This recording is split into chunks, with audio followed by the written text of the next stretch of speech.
Welcome to today's Corporate Venturing Insider series.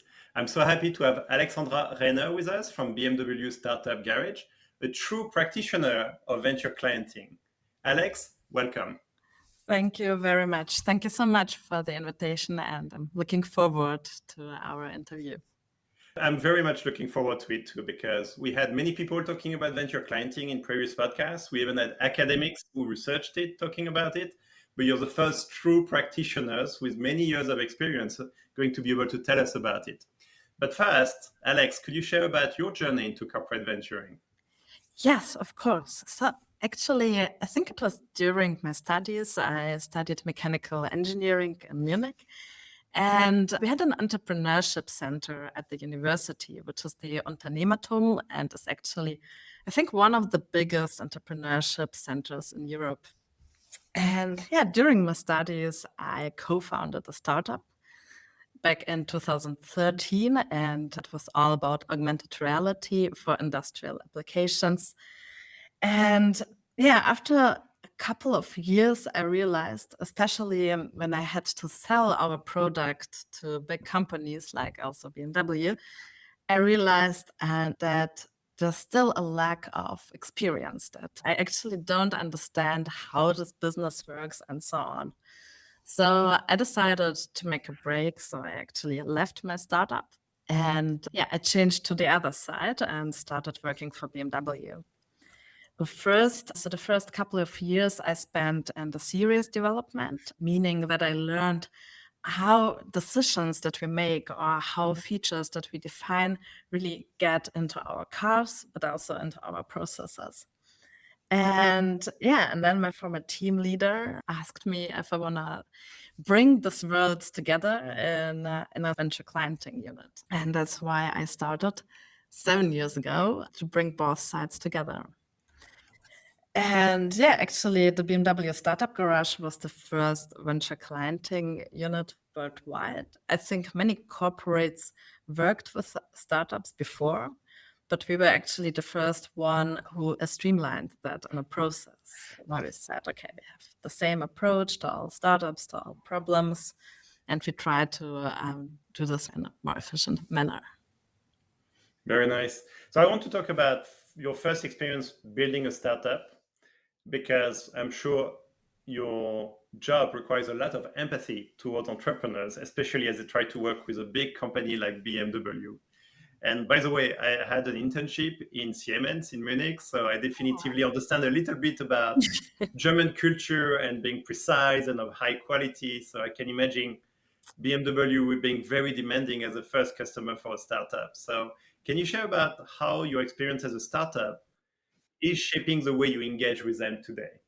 I think what is really important, or maybe the most important, is that as a startup, one big customer, don't have 20 big customers like BMW.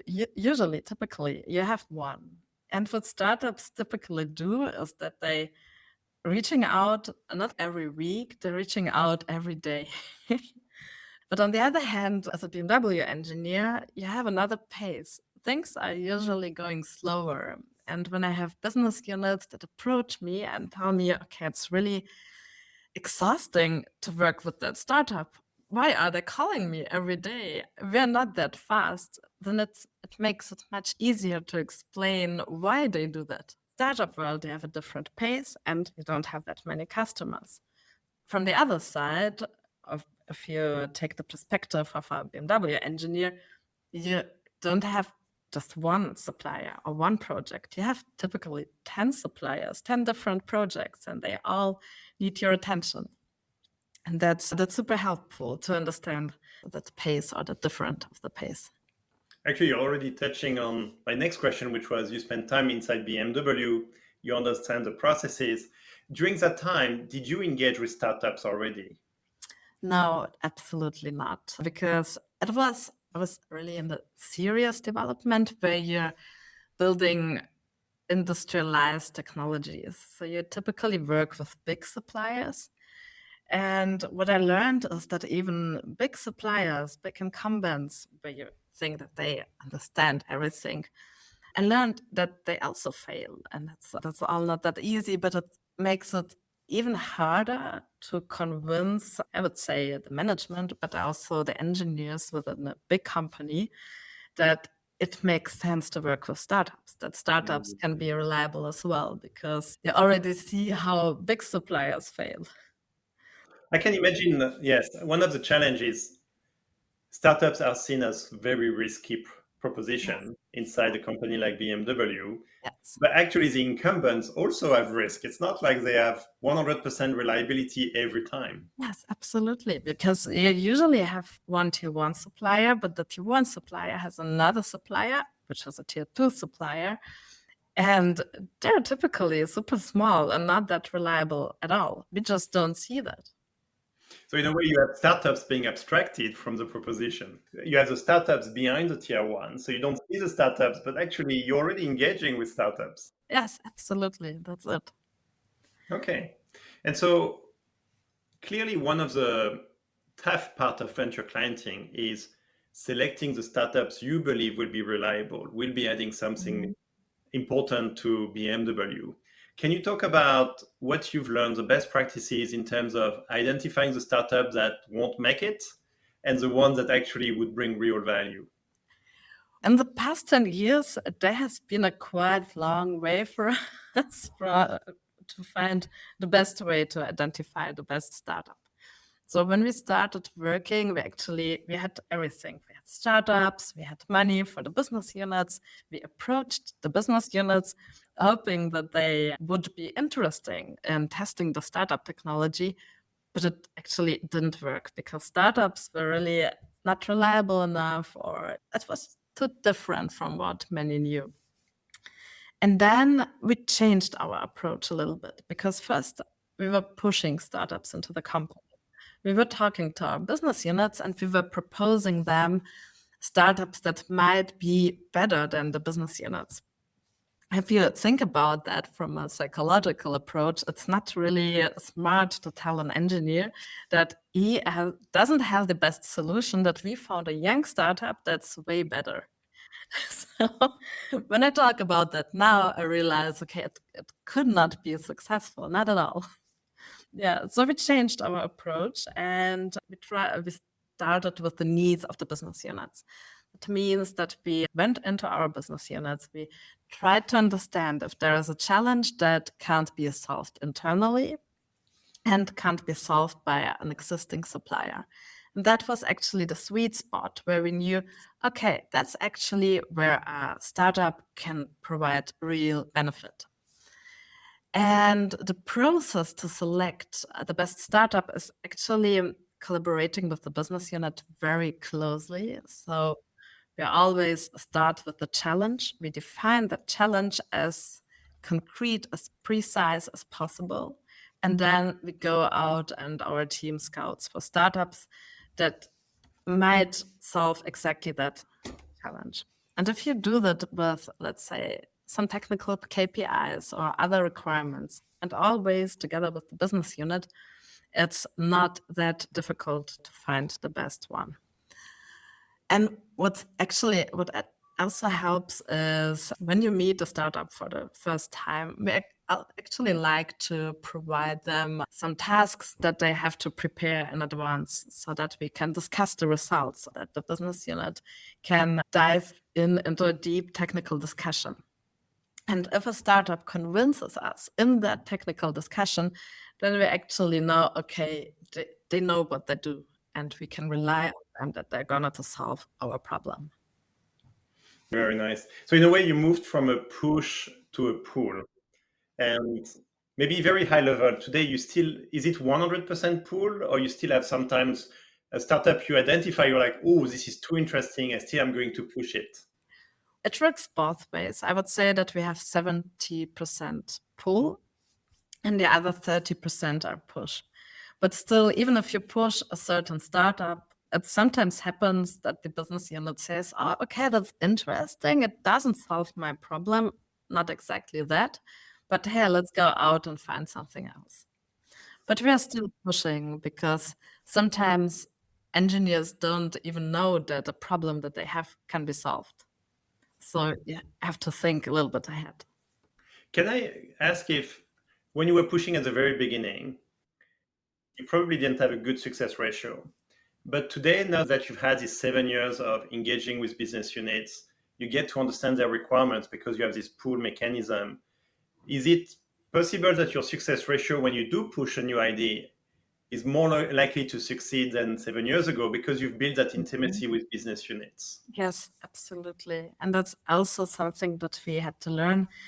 You need a network within a company like BMW. We have so many thousands employees with possible challenges, and it's all still people business. So you need to talk to the people to be aware of the current challenges and problems, because then you can scout much more targeted and identify possible collaboration opportunities much more precise.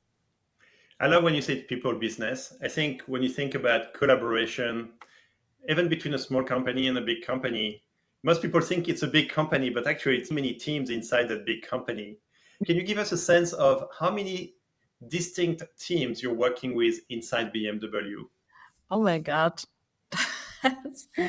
Okay, so last year we had 50 different teams we did pilot projects with, and I think around 120 we were scouting with and where we engaged in general. Sometimes when we start with the scouting, it turns out that there's no startup or something like that. But I think it's much more than 100 teams. Yeah. And I think for the entrepreneurs listening in, but even for people thinking about venture clienting, I think one of the biggest challenge is knowing when to engage so it intersects when it's actually valuable for both sides. And it's not a big company, but it's so many different teams with different roadmap, different goals, different timing that you need to really understand to know when to engage and when not to engage. Yeah, and it also depends on the technology, because so many startups, especially startups that I'm looking into now, many AI or agentic AI startups, have solutions for hundreds of different processes. And this makes it much more difficult to find the perfect one, because you need to identify the process and the team where your solution has the biggest impact. Otherwise, you will not be able to convince your customer. So that's interesting because let's say 50 teams for now, because I think the ones that have pilots are, I would say, qualified teams. They really work with you, they really engage with startups. So let's call them qualified for now. It's clear that with your pull mechanism, you understand their requirements. And sometimes this requirement is unique to a given team. But if you think about AI, it could be that their requirements comes across multiple teams. How do you consolidate these requirements that are maybe not quite identical, but there is a commonality between so many teams? So actually, we do not consolidate them. We don't even do mixed product demos. So if we do a product demo with a startup, that's like the first meeting, we never mix up the business units, especially if they have different requirements.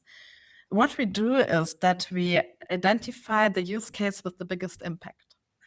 So if I have a data analytics solution and I have one use case with maybe 20 users and another use case with 100 users, we would always start with the bigger one, with the most promising one.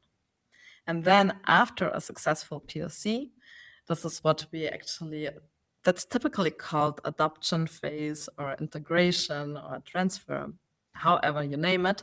But then we try to bring that solutions to other teams. But we try to keep it as lean as possible from the beginning on. Wow. Okay, that is a golden nugget. Because I assume that you would go with commonality, but actually what you're doing is probably way smarter, which is you go for the low hanging fruit, the most obvious that will most likely, in most likelihood, lead to a successful POC. Yes, absolutely. Now, earlier you mentioned that when you started, you had money for the business group, which I'm assuming is money to run the POC. And at that point, they start to take care of it. Do you still do that or not anymore? And not so much, actually. We had to do it to prove that it makes sense to work with startups. But when we had our first stories and when we could show that it's really a benefit to work with startups, the situation changed a little bit. So the business units started to plan to have money for startup pilots in advance. So it wasn't even that conscious that we said, okay, we're not going to finance anything anymore. It was rather the fact that we had some budget to finance the pilots, but we realized that the business units have that budget as well. So after a couple of years, it was just like, okay, we don't even need that anymore. Now, if you were to recommending someone in the audience thinking about starting a venture clienting unit, would you recommend that they still plan for the first few years to have some money so they have no friction, they can prove the model before you go into what you're doing today? Yes, absolutely. Because you first need to convince your internal customers. For us as a venture clienting unit, our engineers are the internal customers, and we are selling them innovations from startups. And you usually cannot sell something if you want money for that. But after you get more established in the organization and you get a better track record, then you will realize that it changes, and then you don't need the budget anymore. Very cool. Very cool. Now, one thing you talk about is internal customer. So I like this because you're very explicit. The customer for you are the teams, the 50 plus teams that have pilot, hundreds plus teams that you want to engage with. It's not the entrepreneur, it's not the startup. You're taking requirements from BMW and they are your customer and you're trying to find the right match that meets these requirements. Yes, exactly. Very nice. And so give me a sense because hundreds plus teams, that sounds like a lot of engagements and connections and meetings and calls. How big is the BMW Startup Garage? So actually, if you think of FTEs, because many of our team colleagues have like split positions, so they're 50% in the startup garage and 50% they're innovation managers for their departments.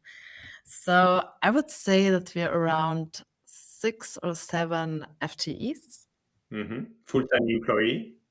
Exactly. And we work with external partners. So the whole scouting process, the project management, and the creation of all the documents that you need during the process is handled by our partners that are also around 5 or 6 FTEs. Okay, so in a way, you're delegating or outsourcing your back end. Yeah, absolutely. So the internal employees have the advantage that they have the network within the company. So they're the ones who start the projects. So they identify the challenges in the business units. And then after the pilot projects are finished, it's again important to have someone who has a good network also within the purchasing department, but also within the business units, who can help to bring all the successful POCs to a long-term partnership. Very nice. So I'll ask you to do two cases. One is a case where a company should absolutely think about doing venture clienting. And then the case when a company shouldn't think about it, and in which case it's not. Why they should have a venture clienting unit? Okay. I would always, you can do venture clienting for products and for processes. I would say that every company can benefit of startups for their internal processes. That means automatization of manual tasks, as mentioned before, but also, typical digitalization topics. If you are a supplier, the thing is, it gets a little bit harder because you're actually the one. Imagine that you have a team who develops an autonomous driving stack, and you have, let's say, thousands of developers working on that stack. And then you try to bring in a startup that develops the same. This is actually not working because you will never have the acceptance within the team. We have that problem, or let's say challenge, also in teams that are working on electrical drives, because BMW has a lot of own experience and also knowledge in the development of the technologies. So I would always look into fields where you don't develop the technology on your own, where you don't have too many in-house competencies, enough in-house competencies to understand the technology, but not that much that you're going to cannibalize the in-house development. So you're making a case that venture clienting is good when it's searching for solutions, products, processes which are not core, but close enough to the core so that the mothership can make the right decision and does the adoption integration. Yes, absolutely. And especially if you look at the timeline, if you work with a startup, you need to understand that you're maybe gonna be the first customer, but not the last one. Mm-hmm. That means that if you have an innovation, or let's say like in-car gaming, that was an innovation that we had as the first company with the startup and Dream. So they created the solution Air Console, we integrated it in our cars. And 2 years later, Volkswagen had the same solution. That means that startup innovations help you to be in front or ahead of competitors for a limited time. But if you want to really have an innovation leadership that lasts for years, then you need to develop in-house competencies there, like powertrain technologies for BMW. And this is so important for BMW that we would actually not rely on a startup that has a technology that they have for so many other OEMs. So in a way, it's an argument towards growing the core over time with sustained innovation where the company wants to go. Exactly, especially with 1, 2, or 3 core innovations. So clearly, there are times where this is outside the core, quite close to the core, but it becomes where you want to go. Mm-hmm. So how are you thinking about the pipeline to M&A? To the point where is it part of your KPIs or is it intentionally not in your KPI? As BMW, we have a quite clear strategy. We don't acquire our suppliers. Otherwise, we would have to acquire thousands of companies. So in our case, we do not use it as a pipeline to M&A. But as mentioned before, tier 1 suppliers do use this as a pipeline to M&A. If you look into Infineon, they acquired a startup with a gallium nitride technology. GaN Systems was the name, I think. They acquired it like 2 years ago, and they built up a new business branch with that. And that was one you engaged with before. Actually, the Avengers were invested in. Okay. Actually, I also knew the startup quite well. And then it got acquired by Infineon, which made absolutely sense because it was not a competitor to the existing technologies. It was like a new product line for Infineon. Now, let's talk about the elephant in the room. And you mentioned earlier about a leaner process. Engaging with a big company, especially if you're a supplier, typically comes with a huge amount of paperwork, processes, and everything. But I watched one of your interview when you said, no, we need a leaner process. So can you speak to how you improve the onboarding of startups into BMW? Yes. So let's talk about the typical process first. When you try to engage with a new supplier, you have to start a quite long supplier nomination process.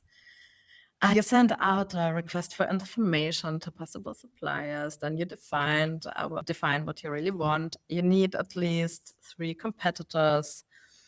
Then they all have to bid. Then you try to find the supplier with the best offer, and then you can start the onboarding process. It doesn't work with startups because this process sometimes takes half a year or even longer. So for that reason, when we started our project or our program, we aligned with our purchasing. So we defined a special process that we have for startups. It's a special purchasing process. It's much faster than all the standard processes that we have. And I think what's most important is that we are able to do single sourcing.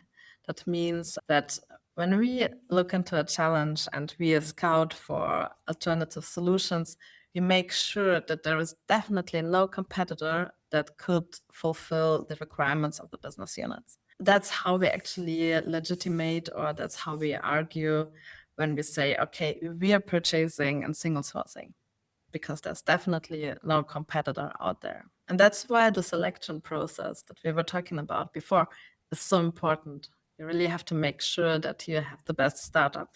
Now, if we think about venture clienting now, if you were to advise someone thinking about starting a venture clienting unit, what would be the top 2, 3 challenges they have to think about ahead of starting? Budget and capability is a topic because you need to do, I would say, at least 15 to 20 pilot projects every year to show success. Because, as mentioned before, venture clienting takes time. Most of the projects don't succeed, and it's a really small rate of projects that become successful after the pilot project. What's the range, just to have a sense for it? I would say it's around 20%. Okay, 1 in 5. Yes, Yeah. 1 in 5. Yeah, and if you have a venture clienting unit, of course, you need budget and you need to convince your management of giving a budget every year. And for that reason, it's important to have a minimum number of projects that are successful. So I wouldn't start too small. I would start rather big. That's advice number 1. I would start with low-hanging fruits, with startup technologies that are easy to integrate, that are no-brainer, and that bring return on your investment. Because if you show that success, you make it interesting for others to engage, for other business units to engage, and for your management to support you. And number 3 is actually marketing and communication.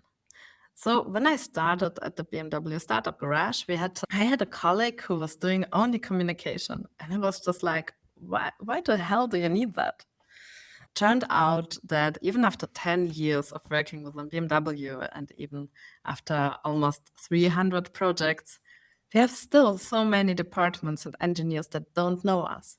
And that's so important to do events, to communicate about your successes, and to reach out to business units, to your internal customers.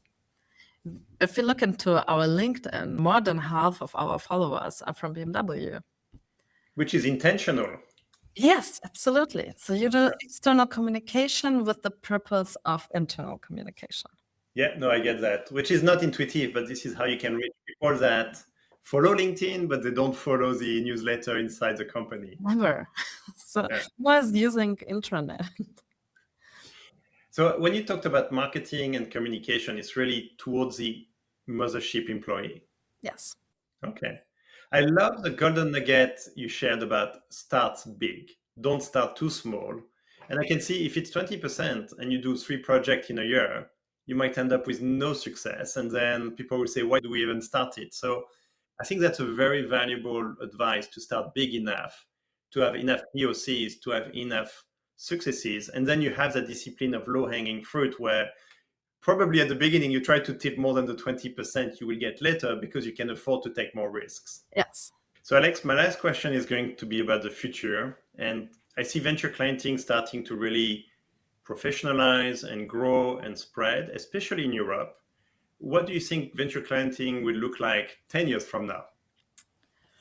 Well, they're different. So actually I have 2 hypotheses, and I'm not really sure what it's gonna be. So actually, when I started working for the Startup Garage, my goal was that nobody would need me in 10 years. Design yourself out of the job. Yes, exactly. I had the idea that every engineer will work with startups, that we have a lean purchasing process for everyone, that everyone will be able to scout the solution and so on. But actually, the reality is still it's a people business, and you have to provide the service within the company, at least for now. I could imagine that this is gonna be better maybe in 10 years. Yeah, but I also see, actually, I was thinking that in the US, every company works with startups. What I'm learning now is actually they're not. They're investing a lot, but they don't have that venture clienting process, and they actually don't work with startups that much. Many companies like Apple acquire startups, but still it's a different process. So I think that this will become bigger and much easier for startups to scale internationally to get into new business opportunities and to sell their products. Alex, thank you for ending with such a good double hypothesis, which is really interesting. I always love when people think about how they could design themselves out of a job. And of course, if you can't, it means that it's really valuable to do. So I really thank you for your time, sharing your insights, being so candid, including on the journey and the challenges along the way. It was really, really insightful.